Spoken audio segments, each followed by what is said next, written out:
अस्सलाम वालेकुम। आफाक फारूक की नए वीडियो के साथ हाजिर हूं।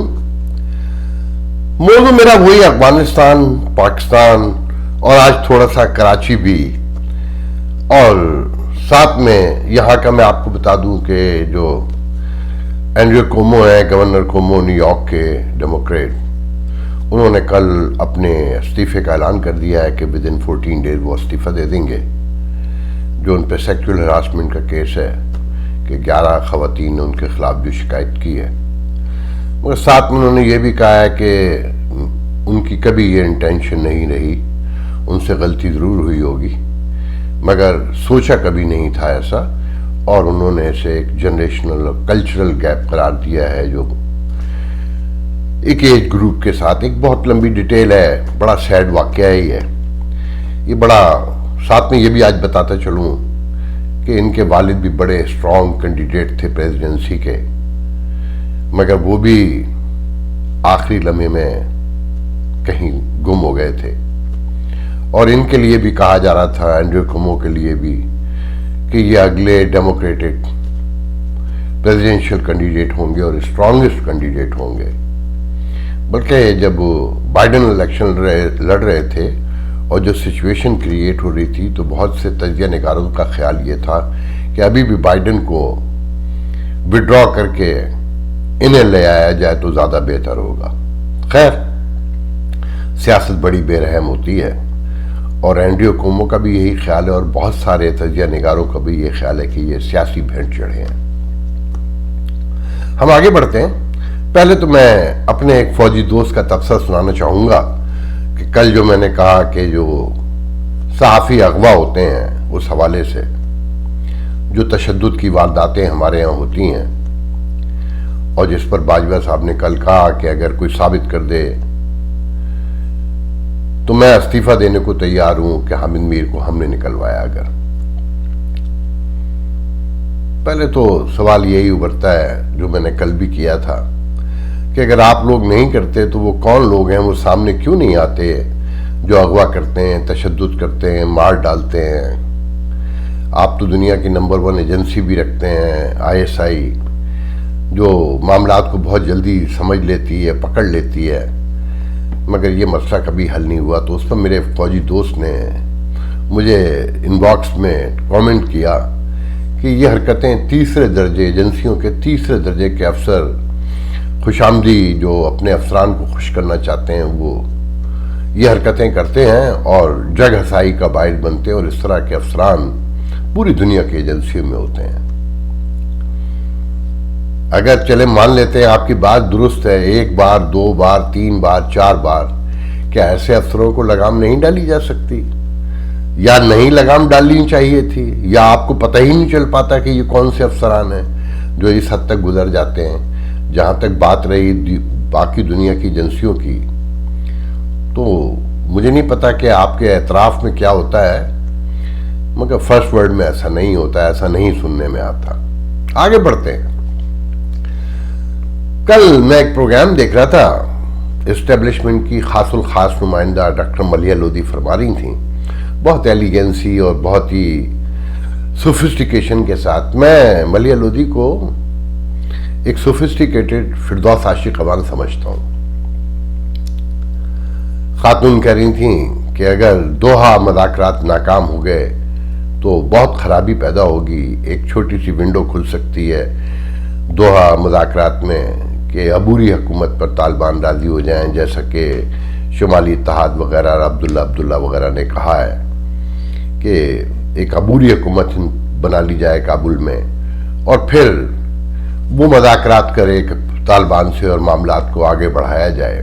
अगर ऐसा नहीं हुआ तो मसला खड़ा होगा। फिर साथ में उन्होंने बहुत तरीके से इस्टेब्लिशमेंट की लाइन को आगे बढ़ाया, वेल एलिगेंसी के जिसे एलिगेंट कहना चाहिए, कि देखें तालिबान को अगर वो बिहेव करते हैं तो उनकी हुकूमत को भी एक्सेप्ट करना चाहिए और उन्हें इंटरनेशनल सपोर्ट भी मिलनी चाहिए, असिस्टेंस भी मिलनी चाहिए और उन्हें लेजिटिमेसी भी मिलनी चाहिए। पर दूसरी तरफ हुसैन हक्कानी है जो एंटी इस्टेब्लिशमेंट कहलाते हैं, कोट एंड कोट गद्दार भी कहलाते हैं। उन्होंने कल CNN पे क्रिस्टियन अवनपुर के प्रोग्राम में बड़ी डिफरेंट बातें की। उन्होंने कहा कि पहले भी अबैंडन किया काबुल को 80s में अमेरिका ने, और फिर साथ में उस मुल्क को भी किया जो उनका अलाई था, साथ खड़ा रहा, मतलब पाकिस्तान का नाम लिए बगैर हैरान कुन तौर पर बड़ा सपोर्ट किया एक गद्दार ने। फिर उन्होंने कहा ये मैटर ऑफ टाइम की बात है, ये फिर गैदर होंगे अलकायदा और ये दूसरे सारे, और ये दुनिया भर के इस्लामिस्ट जिहादिस्ट जो हैं, इनका तो गोल ही ये है, और ये फिर अफगानिस्तान एक सेफ हेवन बनेगा। हम इन्हें क्यों टाइम देना चाहते हैं, ये समझ से बाहर है। फिर साथ में उन्होंने ये भी कहा कि अमेरिका ने 3 बड़ी गलतियां की हैं एक बार फिर। एक तो ये मुज़ाकरात जो तालिबान से बराह रास्त किए अमेरिका ने, ये गनी हुकूमत से होने चाहिए थे तालिबान के। फिर जो कैदी रिहा किए 5000 जो आज उस जंग का हिस्सा बन चुके हैं, फिर इक्विपमेंट के हवाले से, असला के हवाले से जो सपोर्ट नहीं है। तो बहरहाल उनका कि आने वाले दिनों में ये मैटर ऑफ टाइम की बात है, ये फिर गैदर होंगे और ये फिर दुनिया के लिए और अमेरिका के लिए मसला खड़ा होगा। देखिए असल मसला है पाकिस्तान का इस वक्त, जो बुरी तरीके से फंस गया है कि ना ये उगल सकता है और ये ना निगल सकता है। लोग पूछेंगे कि जी साथ में है वो इंटरनेशनल कम्युनिटी के, और उनकी हुकूमत को उसने वाज़ेह ऐलान कर दिया है कि वो साथ नहीं देगा। अगर इंटरनेशनल कम्युनिटी गो के ये कहा जा रहा है कि शायद अमेरिका अब उस तरह बमबारी ना करे और उसका इंटरेस्ट खत्म हो गया, सबसे पहले तो ध्यान में रखें कि ये फौजी फैसला नहीं है अमेरिका की वापसी का, ये सियासी फैसला है। और जब इसे सियासी फैसला हम कहेंगे तो इलाके के कुछ लोगों को सबक देना है, वो चाइना है, वो पाकिस्तान है, और साथ में तालिबान भी हैं, और गनी हुकूमत भी है जिसकी करप्शन ने अमेरिकन को बड़ा परेशान कर रखा था। पाकिस्तान फंस यूं गया है कि देखें, सबसे पहले जहन में रखें कि अगर ये बज़ाहिर तो हम ये कह रहे हैं कि हम इंटरनेशनल कम्युनिटी के साथ जाएंगे, मगर अपने मुल्क का माहौल देखें कि पहले बाजार गर्म किया गया कि तालिबान की तारीखी फतह दिखाई गई, अमेरिकन को, वेस्टर्न वर्ल्ड को शिकस्त फाश उनकी दिखाई गई और प्रोपेगेट किया गया। और किसने किया आप सबको पता है। फिर पाकिस्तान के जो मौजूद हालात हैं, वहाँ जो मगरब अमेरिका नफरत है और किसने प्रोपेगेट की, ये भी आप सबको मालूम है। तो अगर आप इंटरनेशनल कम्युनिटी के साथ खड़े होंगे और इंटरनेशनल कम्युनिटी किसी मौके पे ये फैसला कर ले कि तालिबान को नहीं छोड़ना है, मारना है, अगर वो आगे बढ़ते हैं, जो वो बढ़ रहे हैं जगह जगह आप सब नजर आ रहा है, तो क्या उसका रिवोल्ट पाकिस्तान में नहीं होगा, या वो दहशतगर्दी पाकिस्तान में नहीं करेंगे? मसाइल बढ़ेंगे ना। आपके मुल्क में, पाकिस्तान में जो इंतहा पसंदाना सोच घर घर प्रिवेल कर गई है, जो इंटॉलरेंस है, जो सारी चीज़ों को जमा करके ज़रा देखें, खासकर जो अमेरिका और वेस्टर्न वर्ल्ड से नफरत है, मायूसी है, गो के अगर अभी वीज़ा खुल जाए तो कोई भी नहीं छोड़ेगा। फिर साथ में जो आपके इकोनॉमिक हालात हैं, ज़रा उनकी तरफ तवज्जो दीजिए, उस पर गौर कीजिए कि वर्ल्ड बैंक ने, IMF ने तो आपको झंडी दिखा दी है। वो तो कहता है कि जो जिस महंगाई का तकाजा वो करता है अपने हिसाब किताब पूरा करने के लिए, वो नाकाबिले यकीन है। अच्छा, जब IMF नहीं देगा तो उससे रिलेट जो वर्ल्ड बैंक है, एशियाई तरक्याती बैंक और जितने भी बाकी मालियाती इदारे हैं, जब तक IMF का अप्रूवल नहीं मिलता उस वक्त तक नामुमकिनात में से है कि कोई आपको दे। और वो ये कहता है IMF कि आपने अगले 3 सालों में $40 बिलियन दुनिया का को वापस करना है। कितना? $40 बिलियन। ओ माय गॉड, तसव्वुर से बाहर है। और इधर स्टेट बैंक ऑफ पाकिस्तान कहता है कि हुजूर, अगर बजट खसारा 2% से ऊपर बढ़ा तो मामलात बहुत खराब हो जाएंगे, जबकि आज़ाद गैर जानिबदार तजिया निगार कहते हैं कि ये बजट खसारा 9 से 10% रहेगा, विच इज़ अनएक्सेप्टेबल। ये नामुमकिनात में से है कि ये पाकिस्तान की इकॉनमी को आगे बढ़ा सके या खड़ा रख सके और महंगाई को रोक सके। तो इस सूरत हाल में जब देखें $40 बिलियन देना हो, बजट खसारा 2 के बजाय 10% हो, और ورلڈ بینک کا پروگرام کینسل ہو چکا ہو اور سپٹمبر میں گو کے ملاقات ہے، مگر کہنے والے کہتے ہیں کہ یہ سپٹمبر میں بھی بات آگے نہیں بڑھے گی اور آگے جائے گی اور آپ کو گھٹنے ٹیکنے ہوں گے. مہنگائی کا ایک نیا طوفان آئے گا. جو لوگ خوشخبریاں سنا رہے ہیں کہ اکانومی آگے بڑھ رہی ہے، اس میں ذرا غور سے معاملات کو دیکھے کہ یہ کیسی اکانومی ہے جو غریب پر بم بن کر گری ہے. 3 سال میں کہتے ہیں 11 بار تو دواؤں کی قیمت بڑھائی گئی اور جو میڈیسن کمپنیاں ہیں ان کو آزاد ایک لائسنس دے دیا گیا ہے جو 2000 روپے میں پرووائڈ کیا جاتا ہے قانون بنانے کے ذریعے کہ وہ جب چاہیں مہنگائی کر لیں.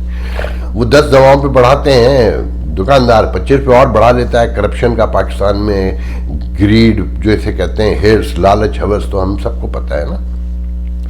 تو اس روشنی میں سوچیں کہ مہنگائی کا ایک طوفان اگلے مول پر پھر کھڑا ہوا ہے جسے آنا ہی آنا ہے.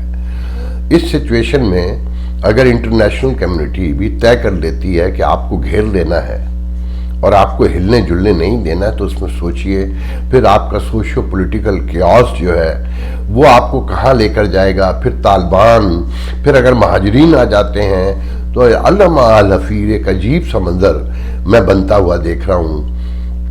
اور پھر جو اسٹیبلشمنٹ کی سیاستدانوں کی لڑائیاں ہیں، پھر جو تعصبات ہیں جو نچلے لیول پر بلوچستان سے لے کر منظور پشتین کے پی کے میں چلے جائیں، کراچی میں چلے جائیں. آج بلوچستان میں باقاعدہ لوگ انڈیپینڈنس ڈے منا رہے ہیں کہ 11 اگست کو جو بلوچستان ہے وہ انگریز سے آزاد ہوا تھا. پھر 1948 میں وہ لوگ الزام لگا رہے ہیں بلوچ باغی کہ ہم پر 1948 میں باقاعدہ پھر پاکستانی فوج نے قبضہ کیا تھا. یہ بلوچستان میں ہے. وہ انڈیپینڈنس ڈے گراؤنڈ ریلیٹیوز کیا ہے مجھے نہیں پتا، مگر سوشل میڈیا پر انہوں نے ایک ہاہاکار مچا رکھی ہے. پھر کراچی کے حوالے سے یہ 18ویں ترمیم جس طرح سے عذاب بن چکی ہے کراچی کے لیے، کہ جسارت نے ایک رپورٹ شائع کی ہے کہ کراچی کے 7 ڈپٹی کمشنر اور کمشنر، ان میں سے کسی کا ڈومیسائل کراچی سے نہیں ہے. 106 تھانوں میں سے 105 تھانوں میں جو ایس ایچ اوز ہیں ان میں سے کسی کا ڈومیسائل کراچی کا نہیں ہے. 145 کراچی کے جو کالجز ہیں ان میں سے 132 میں سے کسی کا ڈومیسائل کراچی کا نہیں ہے. 3 بڑے ہاسپٹل ہیں، سول، جینا اور کارڈیو ویسکولر، ان میں اس کے جو ہیڈ ہیں ان میں سے کسی کا ڈومیسائل کراچی کا نہیں ہے.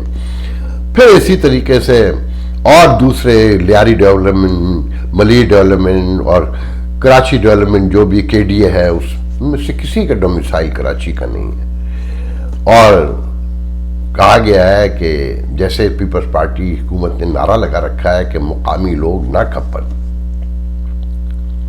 اندازہ لگائیے. تو مجھے اس پر کہنے دیئے کہ آصف زرداری، میں پہلے بھی کئی بار بتا چکا ہوں کہ جب نیو یارک میں خاموش زندگی گزارا کرتے تھے، جلا وطن خود ساختہ جلا وطنی تھی، تو کہا کرتے تھے کہ پاکستان بالٹک طرز پہ ٹوٹے گا اور اسے ٹوٹنا ہی ٹوٹنا ہے. ایسا لگتا ہے کہ پیپلز پارٹی قوم پرستوں کو کسی اگلے مرحلے میں شکست دینے، مکمل دینے کے لیے جو ان کا ایک ڈیلوژن ہے کہ ملک ٹوٹ سکتا ہے خدا نہ خواستہ، تو سندھ کو اپنے کنٹرول میں رکھنے کے لیے، وہ مقامی لوگوں کو اپنے قریب رکھنے کے لیے اس حد تک چلے گئے ہیں. مجھے نہیں پتا کہ آنے والے دن کیا ہوں گے. ایک طرف تو خبریں ہی ہیں کہ وہ بہت بیمار ہیں اور ہاسپٹل میں ہیں اور خاندان جمع ہو گیا ہے. عارفہ بھٹو دبئی سے آ گئی ہیں. ایک پوری مجھے بات میں نے فالو تو نہیں کیا مگر پتہ چلا کہ بیمار ہے. مگر دوسری طرف کراچی کو سزا دی جا رہی ہے، حیدرآباد کو سزا دی جا رہی ہے. اور میں تو یہی سمجھتا ہوں، ورنہ سمجھ میں نہیں کہ ایک پولیٹیکل جماعت اتنے بڑے شہر کو اپنے دائرہ اثر سے مکمل دور رکھنے کے لیے یہ ممکن نہیں ہے کہ اس حد تک چلی جائے. اور پھر سندھ کی حالت یہ ہے کہ کراچی کے مقابلے میں جسے کہتے ہیں نا کہ اپنے خون دے، اپنی جان کے صدقے میں بھی سندھ، کراچی کو سندھ سے جوڑ کے رکھیں گے. سندھ میں ایک عمارت بنا کر نہیں دی، لاڑکانہ سے لے کر سکھر، نواب شاہ، کہیں جہاں تک چلے جائیے، ایک عمارت نہیں بنا کے دی جو شہر کا تصور پیش کر سکے. اور پورا اندرون سندھ کھنڈر بنا ہوا ہے، مکمل طور پر کھنڈر بنا ہوا ہے. دیکھیں اس سچویشن میں جو تضادات ہیں، جو پھر اسٹیبلشمنٹ نے جس طرح سے اظہار رائے کی آزادی کو گلا گھوٹ کر رکھا ہوا ہے، پھر یہ جو حکومت ہے متضاد، اس پر کچھ عجیب صحیح لگتا ہے، گھبراہٹ ہی ہوتی ہے۔ پھر لوگوں کا یہ کہنا بھی کہ اسٹیبلشمنٹ بھی اب کیا کرے، پھنس چکی ہے، کیا آصف زرداری اور نواز شریف میں سے کسی کو واپس لے آئے۔ یہ سب اسی نے بوئے تھے، اب اس کے کاٹنے کا وقت شروع ہوا چاہتا ہے۔ میں تو یہ سمجھتا ہوں آپ لوگ نظر ڈالیے، آپ لوگ غور کیجئے کہ آپ لوگ کہاں کھڑے ہیں اور آپ لوگوں کو کیا کرنا ہے۔ اگر ان سارے معاملات میں آپ لوگ بھی آپس سے الگ ہو گئے، بچھڑ گئے اور جدا ہو گئے اور تعصبات کا شکار ہو کر، اور پھر ساتھ میں یہ مہنگائی اگر آپ لوگوں کو سڑکوں پہ لے آئی، انٹرنیشنل کمیونٹی نے گھیر لیا، پھر یہاں یہ بھی ذہن میں رکھے کہ چائنا اپنے انجینئرز کے مرنے پہ اتنا برانگیختہ ہے کہ چائنا گلوبل نے ایڈیٹوریل لکھا ہے کہ اپنے انجینئرز کا بدلہ لینے کے لیے اور پاکستان میں سی پیک کی حفاظت کے لیے ضروری ہے کہ اگر پاکستانی فوج سفیشینٹ نہیں ہے دہشت گردی سے نپٹنے کے لیے، تو چائنیز فوج کو بھیجا جائے اور پاکستان سے اجازت لے کر اور پاکستان سے مل کر بلوچستان اس میں پاکستان سے دہشت گردی کا خاتمہ کیا جائے۔ مطلب دوسرے ملک اپنی فوجیں بھیجنے کے بارے میں غور کر رہے ہیں۔ پھر ساتھ میں یہ ذہن میں رکھیں کہ یہ سی پیک جو حالات نظر آتے ہیں، جو سیاسی فیصلہ نظر آتا ہے امریکہ کا واپسی کا، اس میں تو یہ لگتا ہے کہ خطے کو اسٹیبلائز نہیں رہنے دینا ہے اور کیوس بڑھاتے جانا ہے، اور مجھے ایسا لگتا ہے کہ یہ کیوس بڑھے گا کہ ہم غلطیوں پہ غلطیاں کرتے جاتے ہیں۔ ہمیں جن چیزوں کو کنٹرول کرنا چاہیے تھا ہم نے نہیں کیا، اور شاید اب ہمارے اختیار میں نہیں ہے کہ ہم طالبان کو لگام ڈال سکیں، ان سے جان چھڑا سکیں۔ آنے والے دن اللہ تعالیٰ بس آپ سب کی، ہم سب کی، ہمارے ماں باپ، بہن بھائیوں، رشتہ داروں، دوستوں، ملک کی سب کی حفاظت کرے۔ میں رہتا امریکہ میں ہوں، میں امریکن شہری ہوں، مگر میری مدر لینڈ ہے، میرا دل وہاں کے لیے دھڑکتا ہے۔ کاش ہم نئی غلطیاں کرنا بند کر دیں، پرانیوں کو سدھارنے کے لیے کچھ کر سکیں۔ آج کے لیے اتنا بہت ہے، انشاءاللہ کل آپ سے دوبارہ گفتگو ہوگی۔ اللہ حافظ۔